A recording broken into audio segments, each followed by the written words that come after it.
ఇతను చాలా హైడ్రామాతో దిగాడు కిందకి, బ్యాడ్ అయిపోయాడు. హైడ్రా మంచిదే ప్రాజెక్టు, సిటీ ఆఫ్ లేక్స్ అంటారు, అది నాకే తెలియదు హైదరాబాద్ని.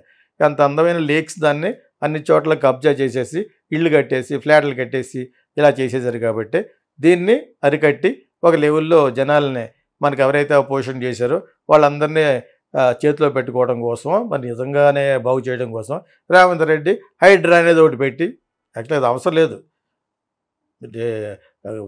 మెట్రోపాలిటన్ వాళ్ళ అథారిటీ ప్రకారంగా చేయొచ్చు.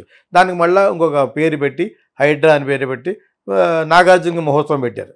ఆ దుర్గం చెరువు పక్కన కట్టేశాడు కాబట్టి, అతనికి ఆల్రెడీ ల్యాండ్ ఉంది అక్కడ, కొంచెం ఎంకరేజ్ అయ్యి కట్టాడు కాబట్టి కొడితే కుంభస్థలాన్ని కొడితే మంచి పేరు వస్తుందని కొట్టేశాడు, మంచి పేరు వచ్చింది. మరి అదేవిధంగా చాలామంది రూల్స్ అధిగమించి కట్టిన వాళ్ళు కొట్టావా, కొట్టలేదు. పేద ప్రజల యొక్క ఫ్లాట్స్ కొట్టేవాడు ఆ ఉసురు తగిలేస్తుంది నీకు.